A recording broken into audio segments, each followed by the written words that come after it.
I want to just be really transparent. I wasn't coming back. I was done. I had 3 ACL reconstructions in 18 months. I was, I think 26 when I did the first one. So 27, which is for some of us when you start going like, maybe someday I'd like to make some money. And I was just done. I was like, okay, I love jiu-jitsu, but this isn't going to happen. That's too bad, but I had a good run. I got to compete a lot. I was training at 50-50 at the time under Ryan and Jen Hall. And I had a career change. I went and joined the fire department. I was a firefighter and then a paramedic, and I did that for 5 years. And I don't know why I didn't pick something easier on my body, but I didn't. And yeah, I was done competing. And then I had my daughter. I met my husband. He had a gym. I had my daughter. I kind of started training more. And then right after we had her, he was like, you should go do some tournaments. It's like, dude, what? Like, I'm postpartum. You've been hearing about my knees for so long now. Like, are you crazy?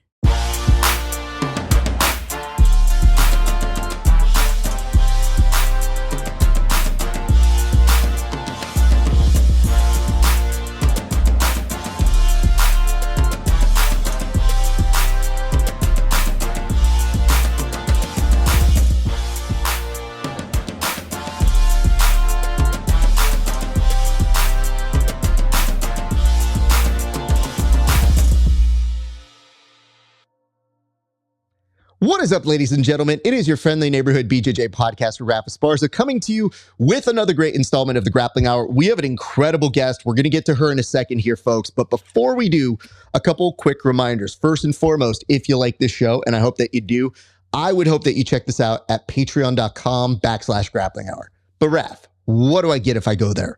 Well, for just $5 a month, you can see my interviews 30 days before everybody else.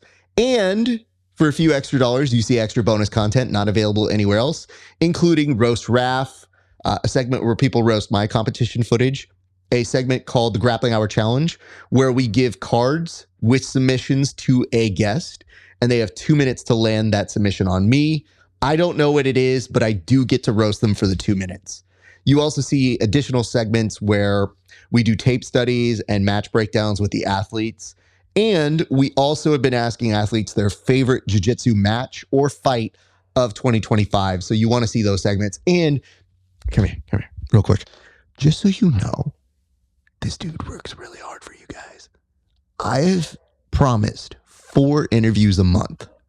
Okay? 4. 4 for our $5 folks.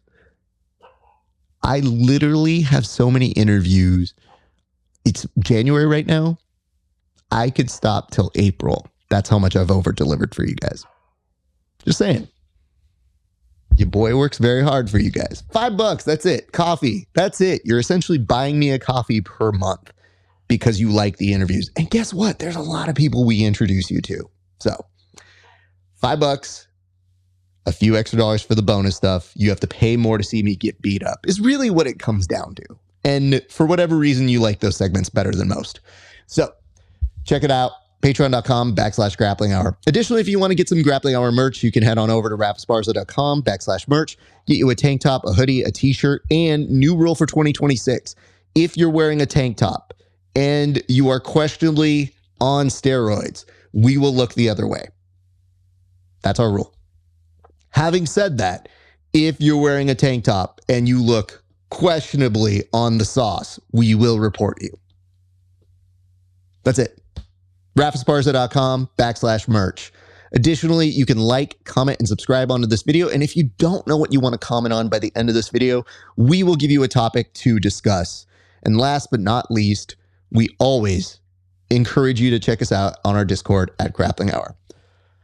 All right, ladies and gentlemen, I am excited for this interview. We waited for the holidays to make this happen, get all the way through. And now we're talking with somebody who suffers like I do from our friend Asim, who is my S&C guy. He is a very great resource. So when you bond with somebody because you hate what they do to you, then it opens a worldview that the two of you can share, even though she has done incredible things that I have not and never will do, such as winning at ADCC Trials. And it is about time we give her proper props. Ladies and gentlemen, please welcome Maia Matalon. How are you doing, Maia? I'm good. I'm excited to be here. Maia, it is a pleasure to have you. You I know are one of the busiest people in all of jiu-jitsu, being a busy mom, working continuously on your jiu-jitsu, killing it on the scene. I have to ask this. How much did you have to do today just to make this interview happen with us? Well, my day started with a very exciting wake up my 3-year-old, take her to preschool drop off. This is my life. And then I hit my strength training. We did the pickup. We got her home, fed her some lunch. Usually there's some like business emails in there because there's always something. And she's napping now. So this was great. This was a pretty chill morning as far as I'm concerned. I have to say this. You know, it's kind of crazy when our mutual friend, the person that you told me was evil, and I right there with you, he did say nice things about you. So I take it as he's trying to get in your good graces here. But one of the things he said about you is that he says you're one of the nicest people he's ever met. Do you feel this is him trying to be nice to you? And what is the worst thing on your workout every time you look at it that you see that you go, I hate doing this Asim? Well, I want to start by saying that just means Asim hasn't been in the training room with me. That's why he thinks I'm nice. There was a while, not these days, there was a while where he would program 20 rep Bulgarian split squats. Mm-hmm. And it was body weight, but it was 20 reps. And I was just like, when does this get better? It never did.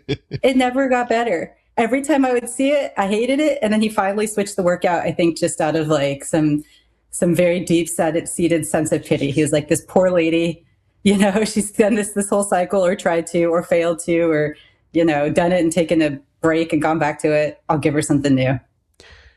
I'm glad you bring that up, because allow me to share that view with you.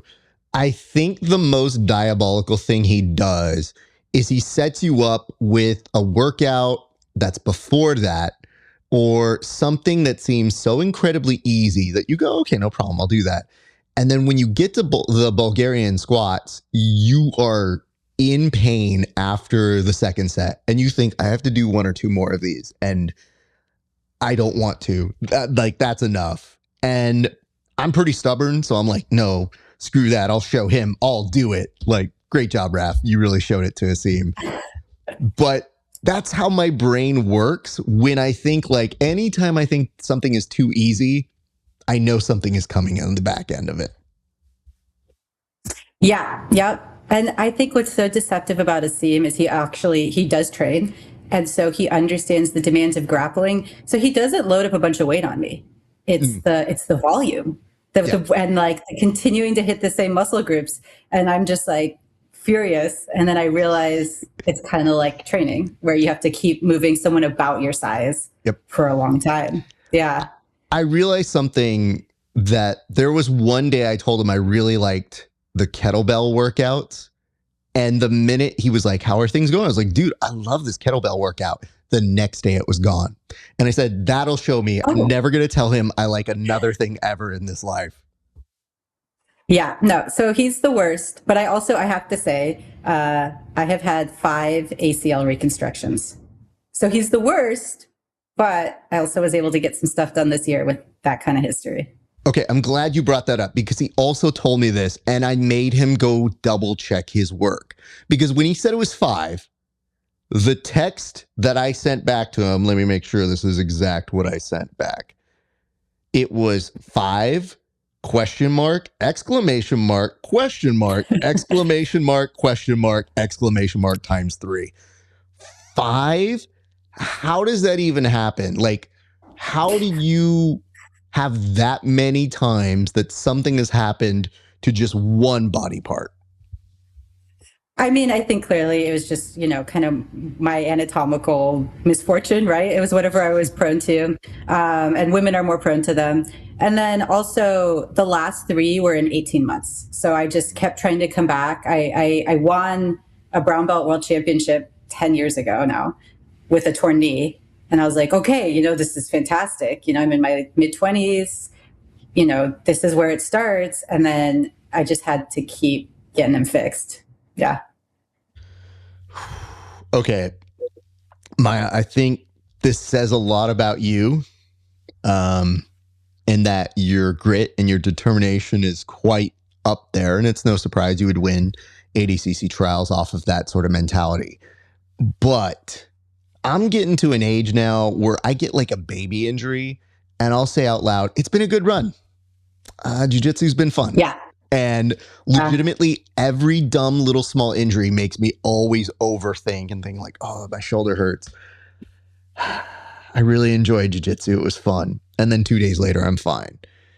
For you, how were you able mentally to come back through those things?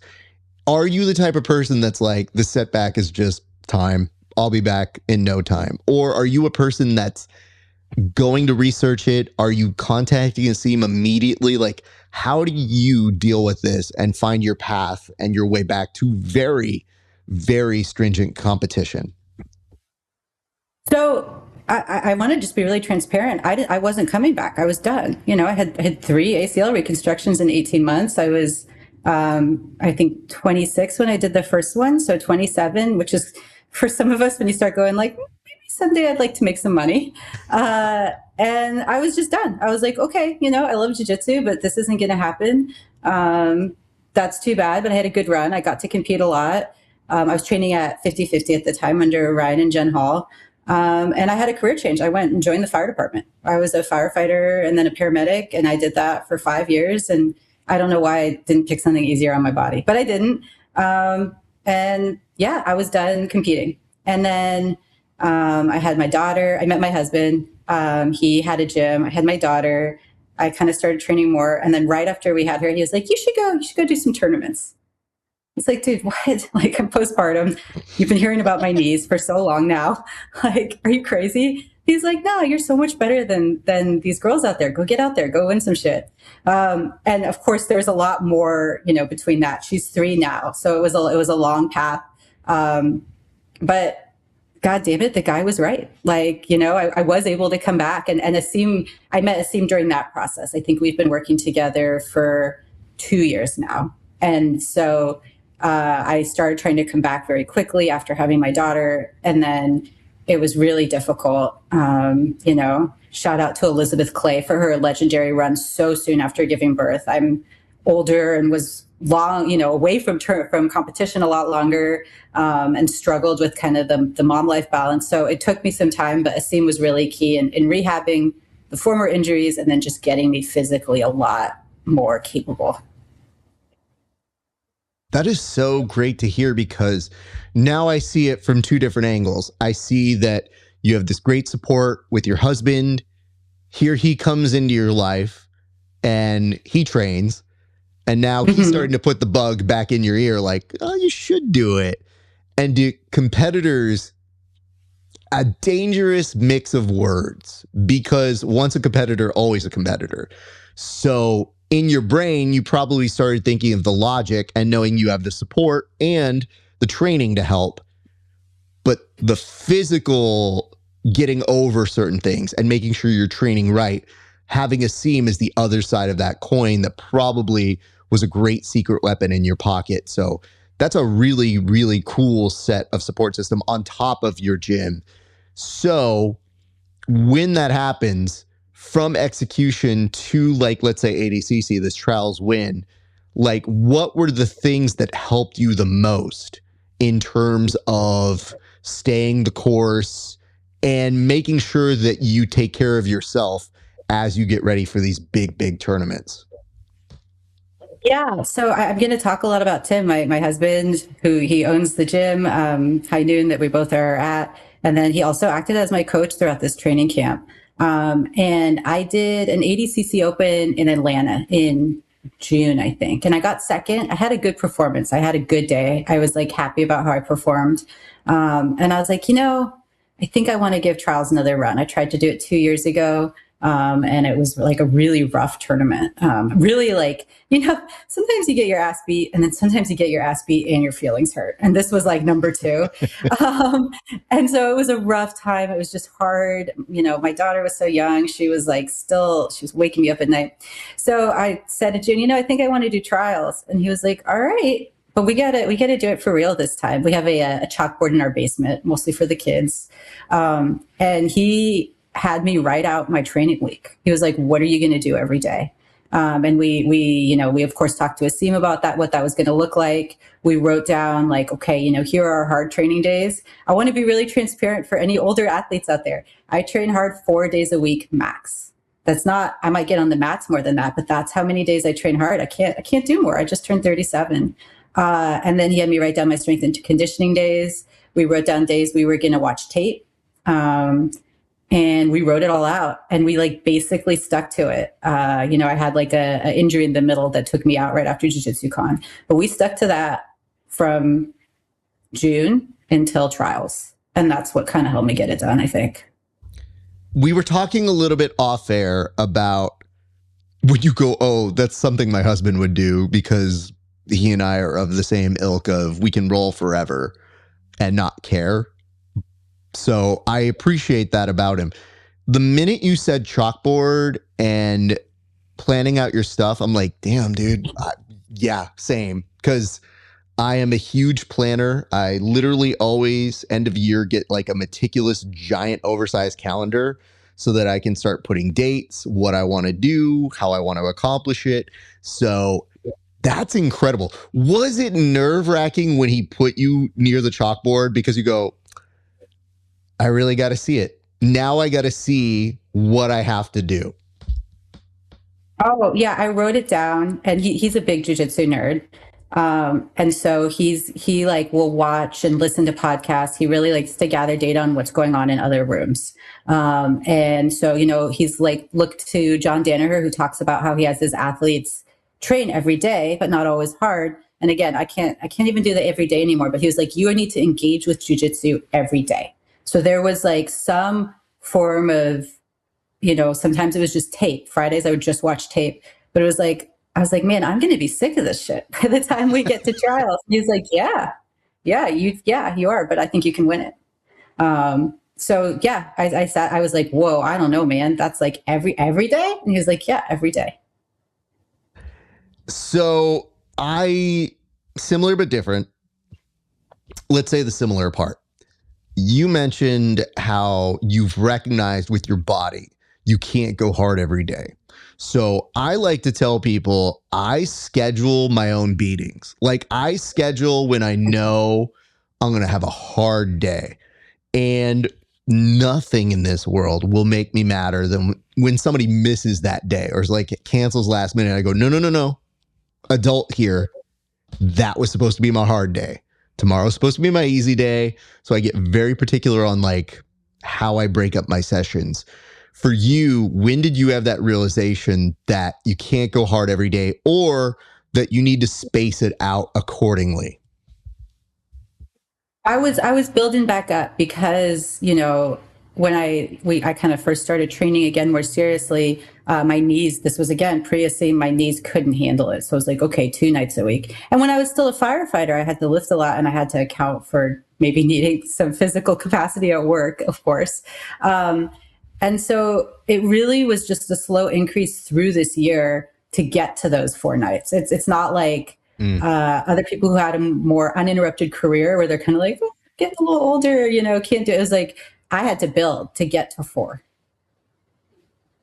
For you, when you look at all of this and you look at this trajectory, we're going to go match by match for your run. But normally I would ask this at the end of asking you to go match by match.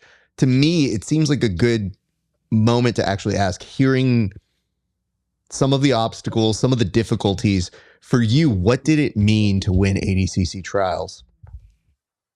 I didn't believe it. Like, I mean, it happened, and I was just, then there were cameras, and I had uninstalled Instagram. I do that when I have a big tournament, and I was just like afraid to reinstall it. It was just really weird, but it meant, you said once a competitor, always a competitor. I love it. I love training. And to me, this has all been a bonus run. It's all extra. I look to inspiration from a lot of athletes I like. So I'm a big Helen Maroulis fan. If you look at wrestling, she had an awful concussion, an injury I can't even imagine. And yet here she was this year at the World Championships, winning, looking the best she's ever looked. And she talks about how much gratitude she has just to be there. So I have that, but I also don't want to lose. And it was just overwhelming. It took a few days to like settle in, like, oh, we got it done. Oh boy. And then that chalkboard was just for East Coast Trials. And I was like, wait, because I had to write my goals up on there. I was like, wait, now I have to write some new goals. Oh boy, okay. Like, what's now? Yeah. That's an incredible moment, I'm sure, to feel, because it's so easy at any point for you to come up with all the reasons why it can't happen and to get stuck in that moment.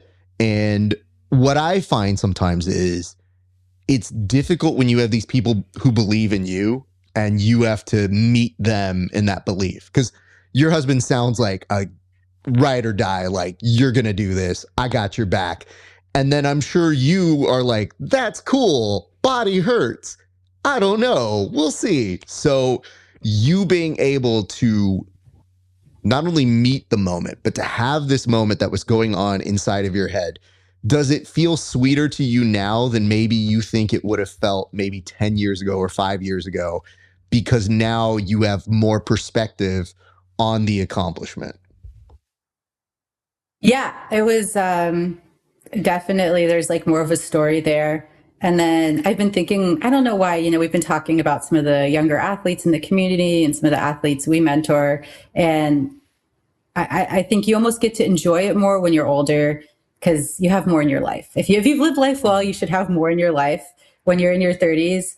And so my like sense of self is not based on my jiu-jitsu accomplishments. Like I'm very proud. Don't get me wrong. I'm very proud of the wins I've had. And, of course that helps my ego, but it's not why I'm going to get up in the morning and take care of my 3-year-old if I win or if I lose or whatever. And then I'm going to go take care of the gym and I have to cook dinner for my family. And so I think that gives you more appreciation, because when you're a young athlete and you're so hungry, you might have a little more focus. You have less things pulling you in other directions, but it's also, if you're doing it right, it's probably all of you. And that just should shift as you get older.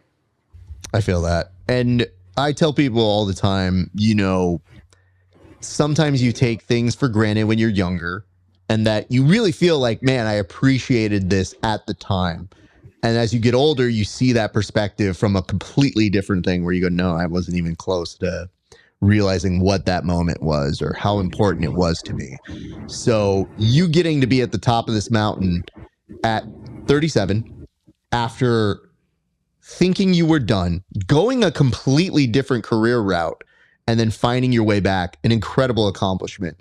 Before, again, we get to the ADCC Trials matches themselves, can I ask, why did you go the fire department route? Because there's so many different careers you can do, and yet you still pick something fairly physical. Yeah, that was maybe not the smartest decision. I don't think I could sit in front of a desk, or I could, but it would make me very unhappy. So I was kind of trying to think about what I could do that would at least involve some physicality. And I loved it. I talked to my dad, and we kind of were like, well, maybe this would be a good fit. So it did end up being a good fit for 5 years. And then my family situation changed. But yeah, I think my happiest moments, and you get this in jiu-jitsu, and I got it when I was fire department, is when, like physical performance and like mental thought all coalesce together. You have to like be thinking actively and doing at the same time. To me, that is kind of the best expression of self. I feel that. We actually, hilarious, we have like protocols that we go over at our gym, and we say like, hey, if something emergency happens, this is what we do. And one of our students was applying for a job where it's similar kind of protocols. And we were testing him. We're like, what do you do if this happens to a child that you're overseeing? And he was like struggling to say the stuff. And I'm like, dude, we've gone over this. You just have to tell me. And he was kind of blitzing for a second. He couldn't quite figure out what to say. And I go, it's a problem-solving question. What anybody who's on the other side is trying to do is see what your order of operations are. How do you handle it? Are you calm? Because these are high pressure situations. So it's not even just the physicality of you doing it. You put yourself in a pressure cooker kind of job where you're making sure somebody's going to be okay as a result of that. Have you always been an analytical person? Have you always been quick to figure stuff out like that? I mean, maybe I'm just an adrenaline junkie. Jiu-Jitsu competition and fire and, medical emergencies. It's definitely a little bit of that. Yeah, that's interesting. Problem solving. I guess I have to think about it. I don't know, Raf. I'm not sure. I hadn't thought about it like that, but I think that there's definitely some of it. And then, man, in this day and age, if you say, I don't want to sit in front of a desk, your career options really shrink. There's just some reality to that too. For sure. And I like to think of it like this, as crazy as it is, if you extrapolate jiu-jitsu, we are trying to take the breath from somebody, which means at our core, we know how to take someone out. And usually if something bad happens, we know this is what we want to do to take care of them, or this is how we bring life back to them. The whole idea is to usually, I tell people, if I'm doing jiu-jitsu right, I'm diffusing a bomb so that I literally diffuse, I cut the wires, and that I'm safe. And so I feel like that problem solving element that you started years ago was a great asset for you. The other thing that I'm told on my side is I have pretty good temperament. So when something bad happens, usually people look to me because they go hey, Raf's calm. And I go, sure. All right. Problem solve. How do we fix this? Or how do we make it so that we can take care of this person if a class is going on and still have the class exist so that they're not freaking out? How do you do all of this stuff? And sometimes there's no perfect answer, but there's a process that you want to do that makes sure you take care of the person while taking care of the class as well. So there's a lot of stuff like that I think probably is inherent in your training and in your experience, but it says a lot about your character that, yeah, sure, you could pick any sort of job and it may not be the 9 to 5, but it kind of is a service job. So it's you providing a service back to a community that I think is pretty commendable. So that's pretty dope to hear. All right, let's get into the matches. I have Flow Arena pulled up here, so I will be able to jog your memory. So I will help you here. But I have to ask, for you uninstalled Instagram. Why have you decided to do that? And when did you come to a clairvoyant moment where you said, I don't need to be doom scrolling, I don't need to be on the internet? When did you have that kind of clarity? Yeah, so I told you I have athletes I appreciate, I follow. Jordan Burroughs does that for days, or I don't want to. He says last time someone said he was retired, he said maybe not. So he did that, and man, these phones we have, you open your phone up, maybe you're checking the time because your match is coming up, or you're checking your whatever software the tournament's running on, and then the next thing you know, you've opened up Instagram because it's so automatic. We all just do that. And so I found that would spike my anxiety. I think one of the cool things you get out of competing a fair amount is you get to know yourself as an athlete and a competitor. And I run a little hot. I run a little high already. And so I try to keep my anxiety lower. I try to keep myself less worked up. And then if you're a jiu-jitsu nerd like us, half of what you follow on Instagram is jiu-jitsu stuff. And it's going to be coverage from the tournament because that's going to be the hottest thing coming out if you're at something like Trials. And so that's why I just get rid of it. I think it drives my husband crazy because sometimes he'll send me things and I'm like, oh no, the app is gone. I got rid of it yesterday. He's like, dude, can you just, he's a totally different kind of competitor. He can be messing around with our kid and talking to someone in the bullpen and then go out. I got to shout him out. He won Nogi Pans at Master 3 this year, black belt. So he got some big wins this year too. But yeah, he doesn't care. He's chill. I'm anxious. So that's why I do that. Smart of you. The reason why I wanted to bring it up here is I'm very grateful that you put it back in. Otherwise, this interview couldn't have happened. And That's true. I've learned over the years, I want to teach athletes to expect the text from me like you would be getting a call from Ariel Hawani. Because what's really important to me is that these stories, hearing you overcome things, hearing your journey and bookmarking that for what it is so important. So as much as I want to send you the text the weekend of, I've learned to give people a day or two. And then I say, hey, listen, I'm not here to just say congratulations. I'd like to book an interview. Here's what it is. I also recognize sometimes people need to take a vacation after a big tournament like that, or they do something to decompress. So believe me, I was looking. And when I didn't see it, I go, trust the process. We have friends. I can call in favors and track you down some other way. But there was a part of me that was just like, okay, let them exist. Let them have a life. But I hope they know they want to be interviewed because this is a cool accomplishment that you made. So very happy you put it back on. Otherwise, I would have had to get the equivalent of a Dog the Bounty Hunter to be like, find her. I need these stories, please. All right. Yeah, for sure. Someone would tap me on the shoulder at preschool pickup. I feel like, excuse me. You know, hey, I've got my resources, but I feel like it probably, the first step would have been me contacting Cam and Asim individually and saying like, all right, we can do this the nice way or the hard way.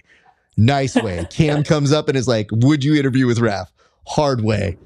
All of a sudden, mid-set, there's just a little thing that just says, set number 4, contact Raph, 3 reps. And so I feel like I could have snuck that one in there. But, Maia, let's go match by match. If memory serves me correctly and the Flow Arena helps me here, your first match started with the submission after just a minute and 11 seconds. And that was the start of your day. Tell us a little bit about that match against what I believe is Pierman. Yeah, so I was definitely, nervous, big tournament. But my Tim scouts the whole bracket and he was like, you're good. I was like, all right, cool. So we got out there. I had been working on a little bit of Nogi judo with our judo coach, Chris. And so I was excited. Wasn't the world's most beautiful throw, but I got a little throw in there. And I felt pretty solid. I think I just passed him out there and we got the choke. So that was good. It was nice to have a first match out of the way before I had to fight, some tough opponents for sure. There's a weirdness about the bracket sometimes where some people don't get a ton of matches. Some people just have one match and then they go to the next day. For you, are you a person that kind of like has those matches before and like you want to have a couple matches or 3 matches, or are you just trying to balance the whole weekend and saying like, hey, let's go home fast. 3 matches sound great. Like, where are you at mentally when you're competing at something like this? Yeah, I mean, I think we have to just, the reality of the women's plus 65 brackets is they are just smaller. And, hopefully more and more girls come in or they add another weight class. But that just is the case now. So I always want more matches. I look like at someone, you just brought up Cam, our mutual friend Cam Heard, man, that guy's bracket is packed. I could totally understand if he was like, I would love to get a bye and, a quick first round because there's just so many guys at that weight competing. But I don't have that. I always want more matches. Like if someone was like, hey, you can go fight across the street tomorrow, I would show up. It's hard to get matches for me. I like the thought process that somebody goes, hey, we made this super easy. It's across the street. Let's go. And you'd be like, yes. Like I'm there. Yeah, absolutely there. From the other side, and maybe people don't put this together, how fun is it to have somebody like Cam that you feel this kinship with, and that both of you are having incredible runs together? Like, there's plenty of teams where maybe there's one standout, or there's like a person who has a great tournament and the other person's just sitting there like, got eliminated first round. Keep going. It's fun. No, both of you guys, just incredible run. Fun to watch. What is that experience like to have together with somebody like that? Yeah, I'm a huge fan of Cam Hurd. I think he's fantastic. We are frequently in the same training room. We're on two different teams, but we cross train a fair amount. And when we go out of town, it's kind of like we're all on the same team. And then, the other thing I have in common with Cam is he's a dad. And I just think that's so great. I don't think his wife trains, but she is always there. She's always like super supportive. Dealing with someone doing the kind of competition he does is not easy. And every now and then he misses an event because he has to go coach soccer. So I just really relate to Cam on that level. I really respect him. And I don't, again, I'm a little weird. I don't spend a lot of time inside the tournament. Again, trying to kind of stay nice and calm. So I didn't get to watch his matches day of, but I watched them after, and I thought he had a great run. And I'm proud of this Northern Virginia Jiu-Jitsu crew that we have. I think we're doing good stuff, and I think it's just going to keep getting better. See, I love hearing that because there's a group of us like Ernesto, Travis Thomas, that all kind of do work under a scene. And I have expanded that now, of course, to you and to all these people that I know that work with him, because I feel like, a win for this group, despite us being on different teams, is always like, damn, Asim is the glue that kind of brings us all together, even though couldn't be in more different places or couldn't be doing more different types of training. So I'll always send the boys a note if I see them like, yo, you killed it, or man, I'm so happy for you, in a way that, sure, I kind of do for some other people, but I feel like you guys suffer the way I suffer. So I'm going to be one of the first people sending you a congratulations if I can. And just in terms of Cam, needing him from the PGF, there was an ADCC Open where he was getting ready to go compete. And he and I rolled, and I told him, I'm like, what do you want? You're 2 days away. Do you want hard rounds? Do you want pace? What is it you want? And we literally started, he goes, this is perfect. And I kid you not, even though it was like a good pace, we worked for about 50 minutes nonstop of him moving. I don't know if you've seen his work. That dude can move. So it was a lot of me going, be a good training partner, make sure he's good. And he sent me the nicest note after, just complimenting me helping him get ready and stay in there. So it just shows the character that you have when somebody's saying nice things and like, hey man, we did it, all this sort of stuff. And I'm like, you did the stuff, dude. I just made sure you weren't fat. Like, that was my job. So I feel, even though we're on different teams, like, that's a dude I always root for. So easy to get behind. Let's talk about your second match, because I do a fight companion on those days. So I have all the screens happening all at once. You immediately caught my eye in this second match because I saw the ferociousness and the quickness in which you got this. And I was just like, oh shit, that was awesome. So talk about your second match. Yeah. So again, she pulled, and so I passed, and I got my claw ride pretty quickly. So I got my claw ride, and that helped me get in through the pass. I think we've been working on that. So we kind of have a little bit of a wrestle jitsu style at high noon. Tim wrestled. I wrestled way long ago, and we use like some of those wrestling holds that are, you definitely see them, but maybe less common. And then I have come up with an alternate finish to an arm triangle, because I have been taught arm triangle finishes so many ways by like so many excellent grapplers, but it's one of those positions where I feel like the anatomy for women and the relative strength and squeeze is really, really different. And I just was like trying to do it, everyone's like, okay, flatten them out and turn your chest and push the armpit in and try this arm position. I tried it all, and I just would get so frustrated. I think passing to mount is a strength of mine, but I couldn't get the finish. And I don't know what happened. At some point in the gym, I started running people up on their sides, and locking like an RNC grip and picking them up. And by using my legs, I was able to create a lot more squeezing power. So it looks insane. But yeah, we got the choke. Oh, we're goofballs at High Noon. We train hard, but we're not serious about it. So we've named it the Hangman because I'm basically hanging people by their necks. I know. And Tim likes it because he can mid-match go hang them up. It's so stupid. Yeah, we got the choke. So that was pretty cool. That was my finish for my first 2 matches. Yeah, that's how that went. I mean, listen, this is when you say goofballs, there's no person I relate to more than goofballs in the world of jiu-jitsu. So this is speaking my language. The way that I have told my students, if somebody gets a point that they didn't deserve, like Naga, you can be awarded a point just for attempting a submission. And my students didn't quite understand that at the beginning.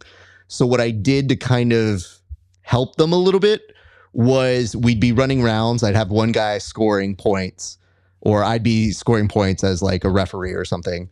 And as I'm simulating that, at one point I would just give a random one. And they're like, "Coach, what's that for?" I was like, "Don't talk to the ref." They're like, "Okay, but coach, what's it for?" And I go, "Okay, we'll talk about it after." And the round ends. They go, "Coach, really, what was that point for?" And I go, "Get used to it. It might happen." And they're like, "What do you mean?" Yeah. I go, "You might be in experience where somebody's awarded a point and you won't know why, and you're just going to see it. And sometimes it really comes down to this, and I don't know any other way to say it, vibes. Sometime a referee just goes like, vibes were good, 1 point." And they go, "Okay." And they go to Naga. Immediately something like that happens. And they're like, "Coach, vibes. And I'm like, "I tried to tell you this. There is a method to my madness. I promise you, if I'm ever doing something like that, it has good reason, guys." Yep. No, I mean, and that's good too, right? It's very silly examples, but you want to have that like kind of that like way to speak to your students, way to speak to your corner where, you don't have to say the whole thing because how much information can you take in a match? And it's difficult because I tell our guys sometimes when you say like a hangman, that's a much better thing to hear for your team, because sometimes I'm very good at reverse Uno. So sometimes if I hear what you're saying, I just go like, "Oh, okay, just don't give them my arm. All right, cool. All right." And I'm out. And I can hear what they're coaching. So having your own language, if I hear somebody say, "Hit it with the hangman," I'd be like, "What is, wait, I've already just got caught." So it's much better that sometimes gyms have their own codes. Sometimes instead of saying, let's say, a very low impact or a low percentage move, one of our guys hits a Kimura from guard. And I'm like, dude, most people don't hit that. Let's be honest. It's very rare. But part of the way you do it is if you could surprise somebody. So I can't just yell out Kimura from guard. I know the other person's going to be like, "All right, I'll just bring my arm in. Screw this. You're not getting it." Yeah. So I started calling it after the name of one of our guys. And all of a sudden you see like a light switch go off when they go, "Oh yeah, him, he does this. Okay, great." And so that's sometimes our little code. But I also realize our guys aren't like World War II people reading Morse code. They don't speak that language all the time. I'm like, as much as I would love to have a whole code language with these people, they don't seem like they have the ADHD blockers in their brain to stay in that world. So I gotta sometimes work with the talent I've got. So anyway, let's talk about for sure. Yeah, you don't want to like overload the athlete. Not at all. Especially sometimes it works. Yeah. Especially in those big moments, because you don't know what their brain's thinking. So very appropriate here. I'm going to talk about your third match, but before I get your reaction to it, I'm going to let you know something. The minute I saw you in that match, a lot of times people will take the ponytail out and they know it's business.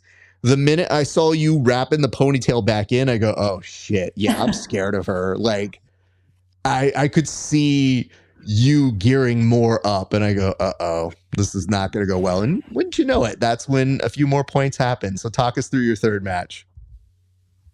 I mean, we got to start by shouting out the young legend. You know, we'll be a legend for a long time, but already legend, Jocelyn Molina. Like, what a savage. I'm a big fan. You know, I might fight her again, but I don't care. I'm a big fan. I just think it's such a cool story on her end. She's 13 years old, beating up Mm. people right and left. So I had an opportunity to wrestle her about a month before at a ADCC Open in Jersey, and it was a really close match that I dropped. And man, talk about ones that hurt. Didn't manage the match well. You're going to laugh. I did too much strength and conditioning that week. I didn't take her. No, serious. I'm completely serious. I didn't taper at all. I did all my workouts. I was like, yeah, she's 13. How good could she be? She could be real good. She's real good. She's real good. Let me tell you, she's really good.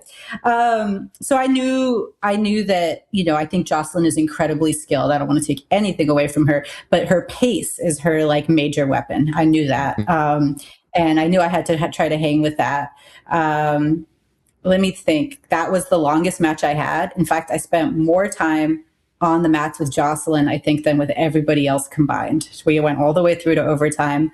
There was some exchanges on the feet. At some point, I took a bad shot. She was behind me. I'm not going to remember the specifics of the match in the same way. But we had a good scrap back and forth. I was like able to maintain the top position for most of the match, which was good. But I wasn't able to score during the first block. And I was prepared to go to overtime with her. Again, I was like, you know, I'm just going to have to wear her young butt out. That's what we're going to have to do. So we got to that overtime block. I'm fixing my hair. Gordon Ryan, who was in her corner, is yelling because technically you're supposed to go straight into it. I was like, dude, I asked the ref, like, if you want me to just wrestle with my hair out, I will. So they're rushing me. And I got in on an overhook. And again, I had been doing some judo. So I got a uchimata. And at that point, I was able to kind of get on top and wear her out. You know, I think certainly putting some weight on her in the first block was like useful, because even 13-year-olds eventually get tired, I guess.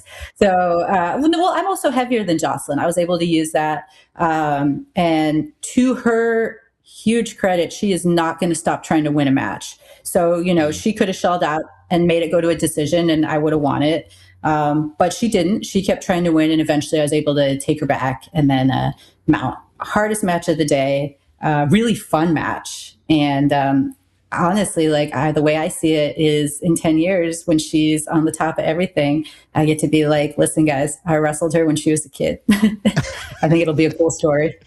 Yeah. That's dope. And you know what? You speak with such reverence in a way that is truly the best competitors will say, I like people who bring that out of me. And that, man, it may not be a great memory for her, but the class she provided you provided a great memory for your storybook. And hopefully in time, she'll see that as well. Or maybe she does see it now, and that's a kind of dope thing that you both have together, like that nobody else experienced.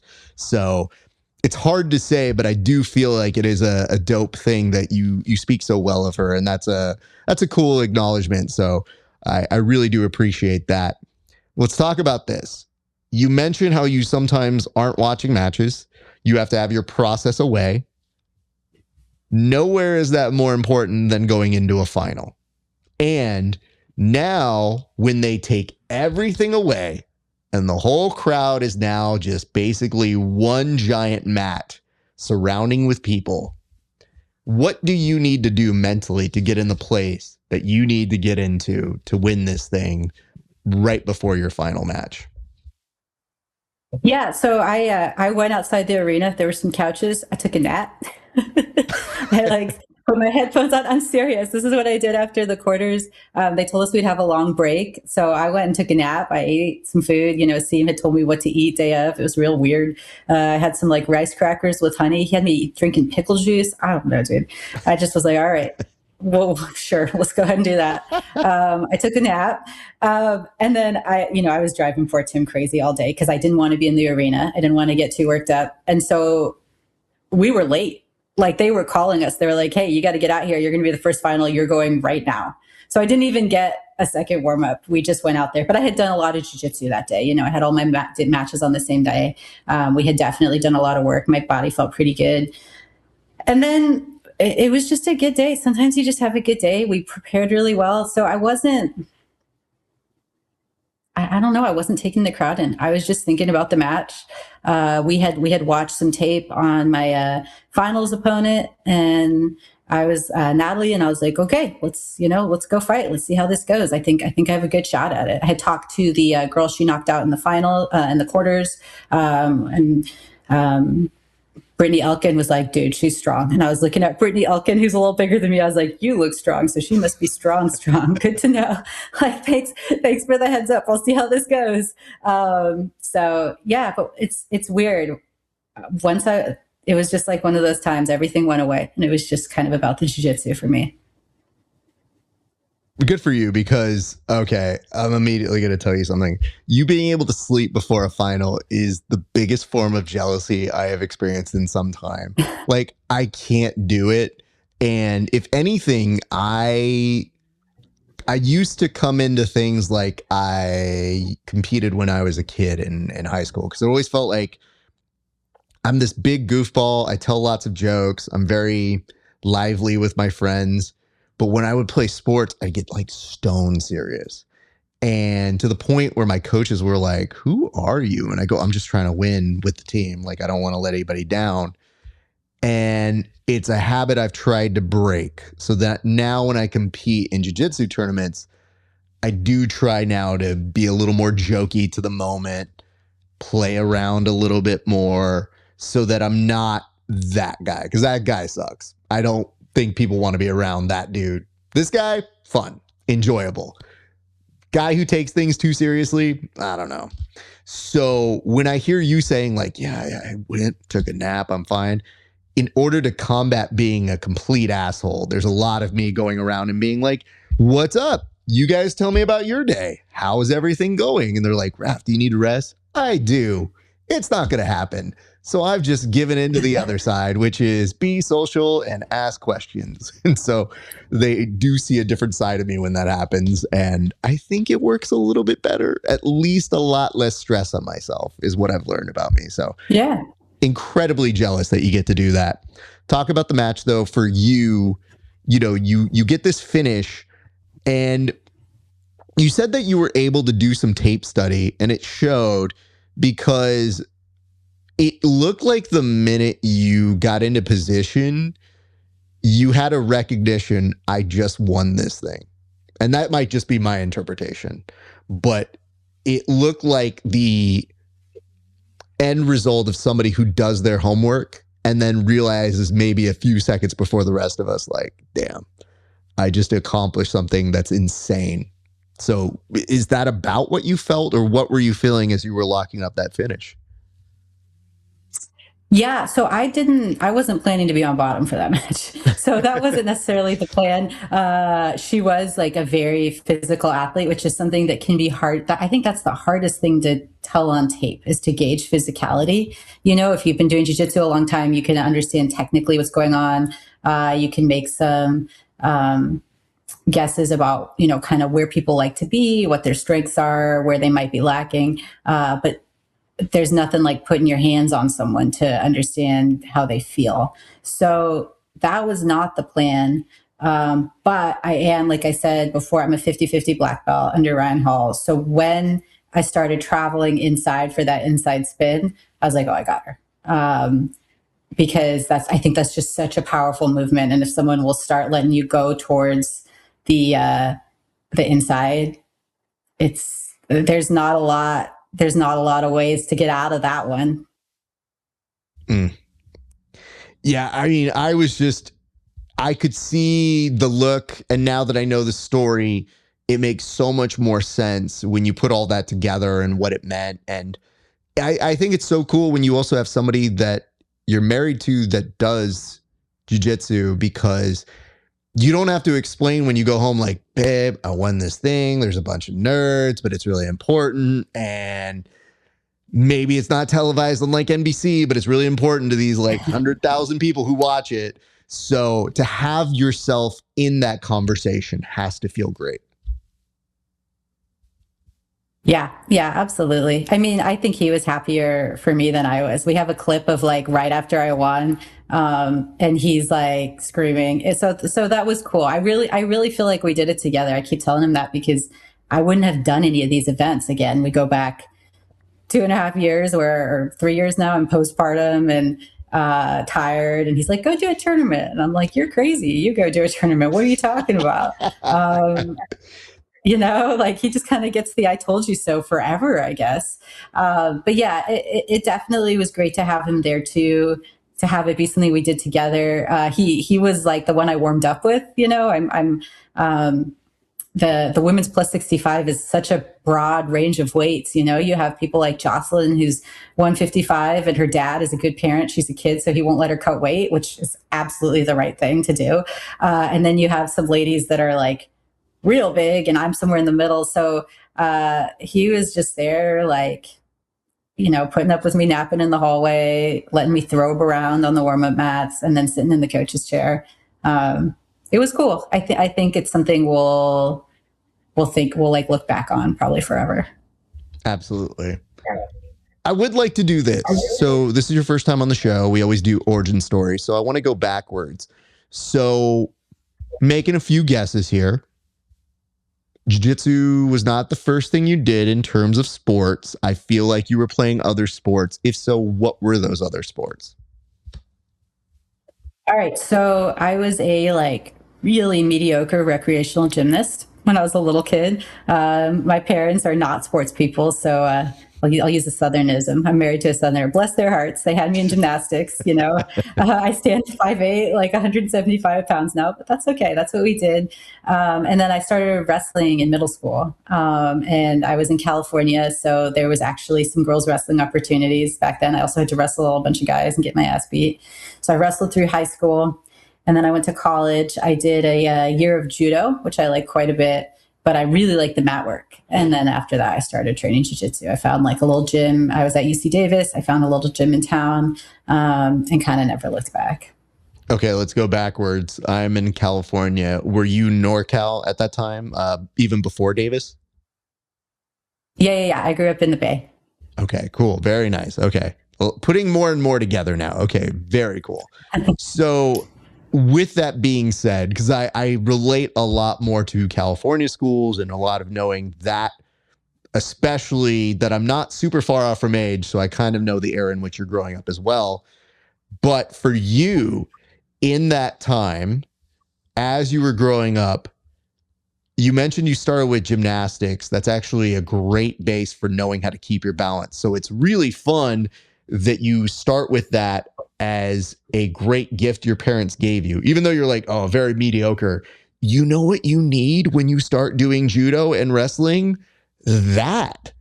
Because I'm a giant klutz. And when somebody's like, take them down, I go, if I fall on them, they fall too. Genius move, Raph. So I'll use my klutziness against them. I would kill for balance like that. So very happy that your parents put you into that. When you were playing those other sports, though, like when you got to wrestling, what did you enjoy about that element? Because it's very evident in your game. If you watch how you play, that is a huge part of your base. Yeah, I loved it. It was just so intense. And I think, so I have coach our kids teams now, and I got to coach a girls high school team last year. I couldn't do it this year with the competing. But wrestling coaches do such a good job, I think, of helping young people feel like what they're doing is really important. So that's kind of just like the esoteric part I love. I love the atmosphere and the working hard. And again, that kind of brain body connection, decision making in the moment, was great. And then I'm not a fabulous athlete. Like Asim has done wonders for me. I'm not a terrible athlete, but I'm not the fastest or the quickest. So I really love these sports where how much you put in is what you get out. I think that's what's really cool about grappling. There's wrestling or jiu-jitsu. There's so many ways to be successful. There's such a broad range of techniques that can work. And there's like there's like this guided discovery if you're in a good room where your coach is going to give you some ideas, but you have to just problem solve your way to what's going to work for you. Okay. So where after judo does jiu-jitsu find its way into your world? Yeah, I started right away. I was on the college judo team. I mean, it was like a rec team a little bit, and things got kind of weird there, as things can in college. My coach had some. Let's just say safe sport no longer allows him to coach. So I found a jiu-jitsu gym in town because, like I said, I had really been enjoying the Newaza. And yeah, that was just it. I just started training. Can you tell us about your very first jiu-jitsu day, your experience? Like, what did the room look like? What were the people like to you? What stuck out to you on that very first day? So this is 2009, so early days of jiu-jitsu, even in California. And the gym was small. It was like they were trying to do some kind of MMA gym thing. But they had this guy, Flavio, super, super nice guy, my first jiu-jitsu coach. And I walked in, we had the class, whatever it was. I was probably a huge spaz. I don't even remember. But he rolled with me, and then we finished, and he looked at me and he was like, "You could be a world champion." And I was like, "What? I'm in college. Like, what are we talking about? Like, what?" Um, he was so supportive, though. He was so sweet. He's just always so, so kind. And I just like kind of couldn't stop. I think I was used to, from wrestling, sports that you do with a high frequency. And so I just kept going back. He ended up moving to a different gym. I ended up, all right, I'm not recommending anyone does this, but I did start competing, and I double golded at blue belt. And I was like, college, yeah, jujitsu, college, jujitsu. I'm going to go do this jujitsu thing, which worked out. But so then I wasn't in Davis anymore after that. But yeah, it was like, definitely, I just like kind of fell in love with the sport right away. I like that because that is actually the next question we asked. I'm going to come back to that in a second. One thing, though, that I am finding as a similar story is that you have been surrounded by people who have maybe even seen your talent before you do. I think you've always had a passion for it, but like between your husband and your very first coach, if your very first coach is like, you're going to be a world champion, you're like, whatever, dude. Sucks to suck. You don't know anything. And here we are now talking all these years later, and you win ADCC trials. He wasn't wrong. Like, that's a pretty good crystal ball. You need to go talk to that guy about some lotto numbers right now, if that's the case. But for you, we always like to ask this. When did you actually fall in love with it in a way that this became more than just a hobby? This became something that you actually wanted to pursue and go forth and do great things within the sport, because it's kind of an insane proposition to do. Yeah, and then again, definitely, especially back then, there was just like a lot less people training. There was a lot less eyes on the sport. I think it was that double gold at blue belt. That was like the first tournament. I feel like I like really. I always trained a lot, but I really focused up. I really wanted to win. I really started learning jujitsu instead of just wrestling my way through jujitsu matches. And the yeah, I just was putting a lot into that. So I think that was the moment. I felt like so much more inspired and excited by that than what I was doing in my classes. I didn't really know what I was doing in college, in the sense of like what my degree was going to go towards. I just kind of was there because that was the next thing I was supposed to be doing. And I was like, I'm going to just go full send on this thing and see how it goes. And then it's so funny because I did that. I ended up, there's kind of a circuitous path, but I ended up moving to Virginia to train under Ryan Hall, and really built a lot of jiu-jitsu knowledge, never thinking it was going to result in like my job, like in the sense, like I wanted to compete and I wanted to train a lot, but I didn't ever plan to own a gym. And then you fast forward like, another 10 years and I meet my husband who has a gym. And of course, like the skill set, both the jiu-jitsu skill set and then the like gym management skill set and the coaching and the experience with all that has been invaluable to my family. So life is funny. I tell people life is long. You don't know where you'll end up. I relate to that because I'll be honest with you. The very first time somebody called me coach and not Raf, I had a moment where I was like, wait, what? Oh, right. I am your coach. I just never thought of myself that way. I thought I was a training partner, somebody who was doing this to be healthy, somebody who's a host, and all these different things. And then the minute they're just like, yeah, coach, how do I do this? And I go, huh? Oh, that's to me. Uh-oh, I better have the answers now. And I just tell them like, hey guys, acquire this knowledge, ask questions. You don't know when you're going to need it, and maybe you don't need it. But if you like it and it kind of matches you on a level of feeling good, of doing it, and whatever your thing may be, whether it's a crossword puzzle or whether it is an expression of your art, whether it's just because you're kind of violent and we need to rein you in a little bit. I don't know what your reason is, but there's a lot of valid reasons to do jiu-jitsu. Find yours and then be surprised by some things that might magically happen. You might win some big things. You might meet some great people. And maybe you're going to be in some incredible training rooms that you're going to sit back and go, how did I get here? Because when that happens, those are very cool moments that you have earned. So that's kind of usually the imparted wisdom I give to our goofballs. And then sometimes I just tell them like, and some of you are just going to be here making my life miserable for the next 50 years. I don't know, man. We'll figure it out as we go. Now, what is the first move that you felt like you mastered or that really like resonated with you? Okay, this is funny because I am now a no-gi only competitor. I mean, I don't want, that's like way too absolute. I might someday, maybe someday I'll throw the gi back on. I just said you never know. But as of now, I'm only competing no-gi. But I had more wins than I can count via clock choke. That was like what I think with the wrestling background, kind of liking to attack the turtle, liking to pass. And often if you pass well, you know, you'll either pass or you'll force people to turtle. And I would just clock choke people in the next week. God bless you. I have a no-gi gym, and I like to say that we are essentially teaching the guys gi every once in a while. It's like Make-A-Wish kids with gis. So I'll bring in like 10 gis myself. Because they don't have them. Because they don't have them. They don't know what to do with them. And this week I couldn't even start with a clock choke. I had to go basics and show them like, this is a collar. Things can happen with it. This is how we move it. And I had to teach them a variation of a clock choke.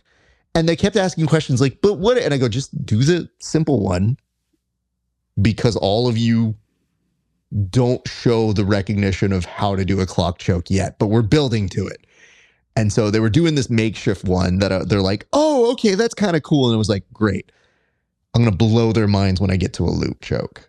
So right now, starting them with this. So when you talk about having more of a no-gi experience, me too. But for years I was better at gi, and now I've been reluctantly having to admit, like, yeah, I'm kind of better at no-gi. And it sometimes frustrates the part of my brain that I'm like, damn, I used to be pretty good at gi, but now, how does this thing work anymore? But compared to them, I look like a genius.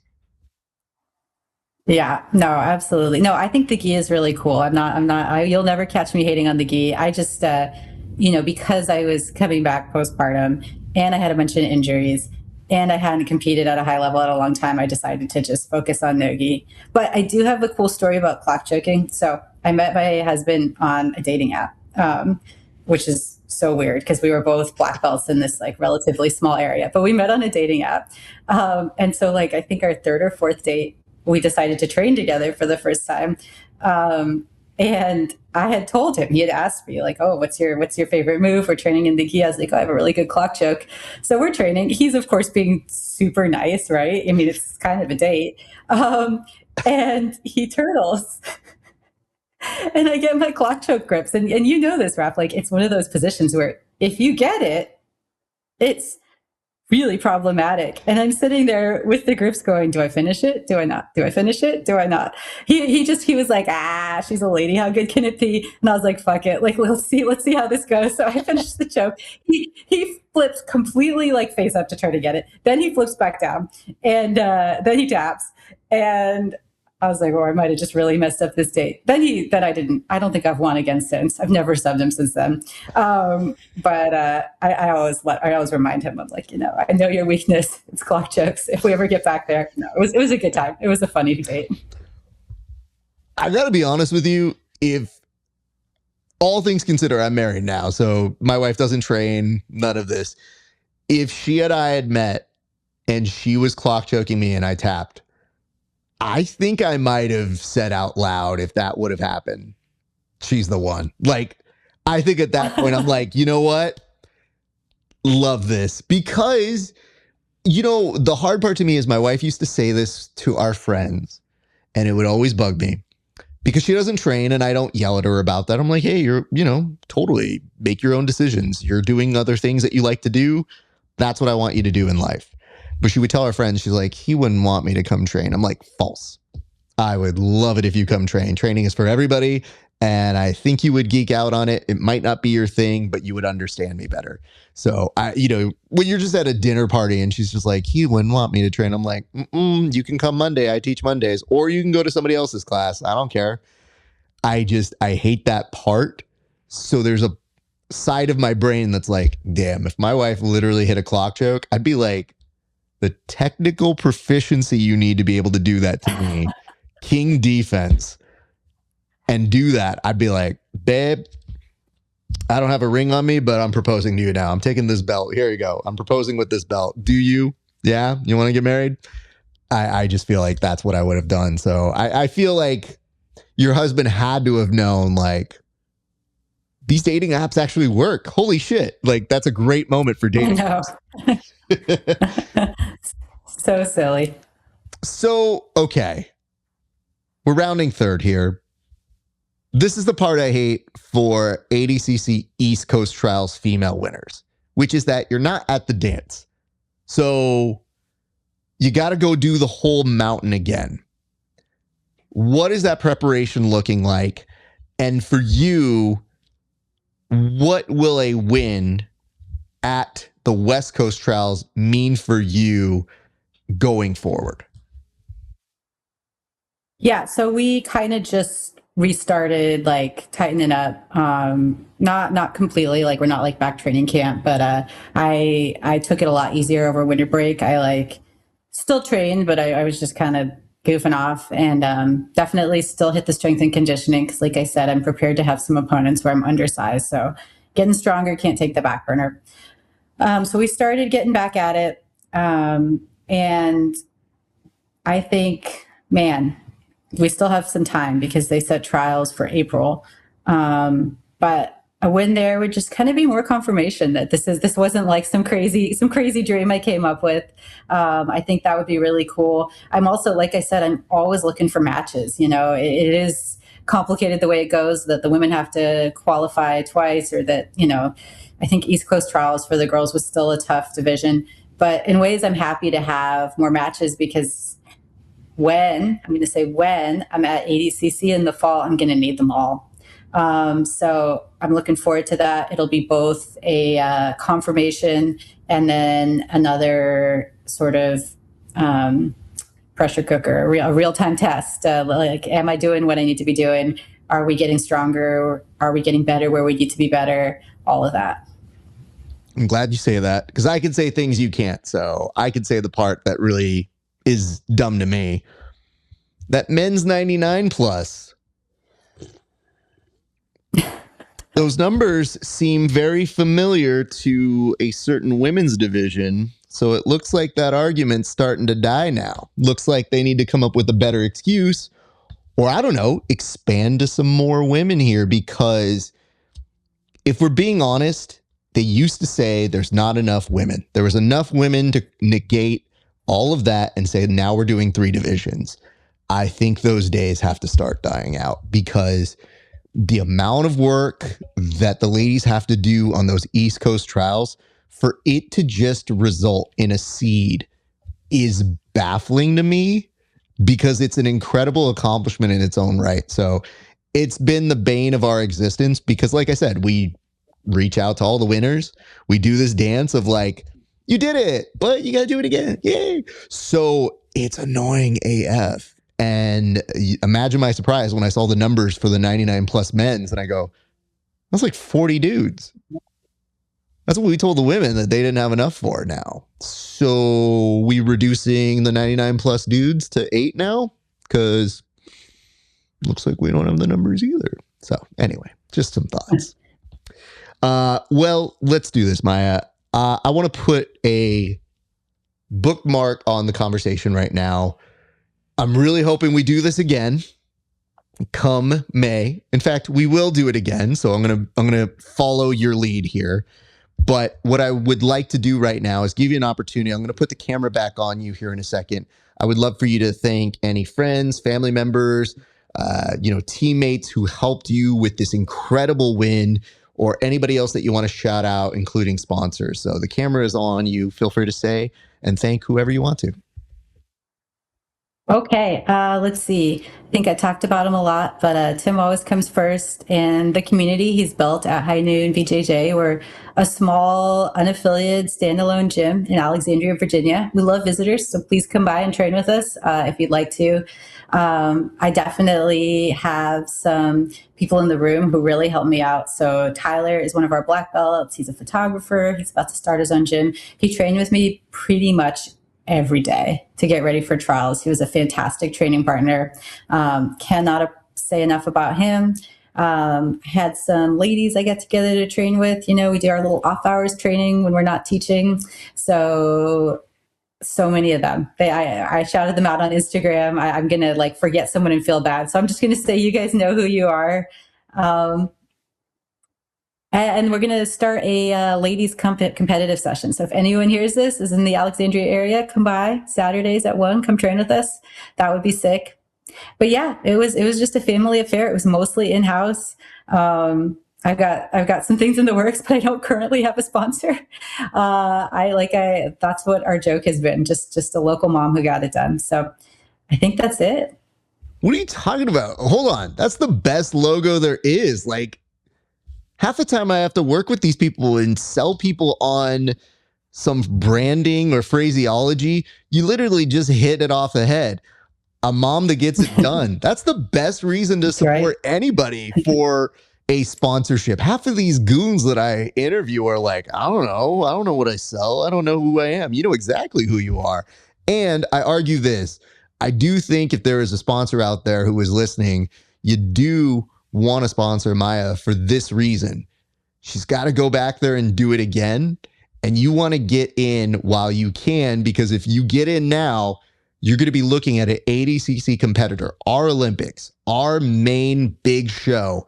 And you want to have a competitor that knows how to balance being a mom, knows how to balance being a gym owner, a full-time coach, a full-time competitor. This is a really serious person, and I really do feel like they should come on that journey with you. So that's my pitch. Appreciate it. All right. Thank you so much. I had a couple brands. You had a couple folks reach out? Mm-hmm. So next time we talk, I'll have a sponsor. Oh, thank God. Okay, great. Because I was about to be like, yo, I'm about to shame some people for not getting in on this, because it's just this wild is seeing somebody at the Olympics not having support or sponsorships, where you go, but how do they do that? How do you do that without that? So it is baffling to me, but the sport is growing. We're making inroads. I feel good about that. Well, I'm going to close this up. I'm going to say bye to you off air in just a second, if you don't mind hanging out. And I want to thank you so much. Thank you so much for just sharing your journey. And you share the same pain that I do whenever Asim gives us the dumbest things in the world. But Asim, for all of his detriments with his workouts, is a great barometer of personalities and people, because everybody who I've seen who's worked with him, hard workers, incredibly disciplined, and so nice. And that is a huge premium to me in this sport. So I love putting the attention on those people who work their ass off and who are incredibly nice. So congratulations to you. And I look forward to some even more accomplishments in the near future for you. Thank you so much. This was great. Awesome. All right, you guys, here's what we're doing. Some reminders before we close on out. First and foremost, like, comment, subscribe wherever you're watching. Now, here is the question. I told you I'd give you a prompt at the end. Your prompt today is, what is the worst thing your S&C coach makes you do? I'll tell you mine. She mentioned the Bulgarian squats. Those are pretty rough on me. But I will tell you this. seems pretty good at letting me pick my weights or kind of generally giving me some good weights. I hate when he sneaks a deadlift weight that doesn't make any sense mathematically. So I almost have to put on more weight than what the number he put on. Because I'll be like, oh, we went up in 10 increments. I have those, or 25. He'll make the math so dumb and complicated that by the end of it, I'm like, I just did 20 pounds over just because I was too lazy to take off those plates. That dick. He knew I'm too stupid with math. So that's what he does. My deadlifts suck as a result of that. So like, comment, subscribe. Tell us what the worst thing your S&C coach does. Additionally, friends, you can check us out at patreon.com/grappling hour.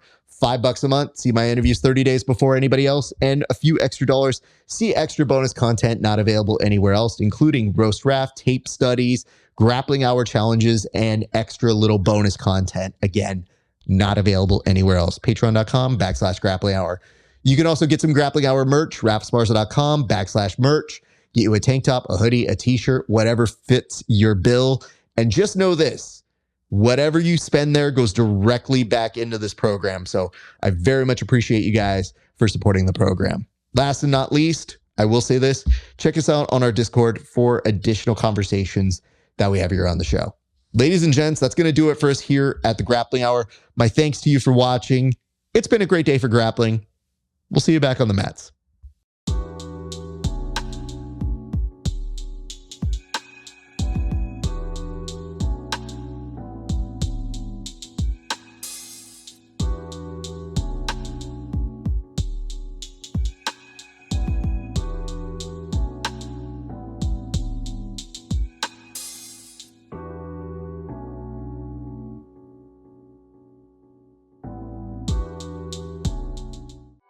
Perfect.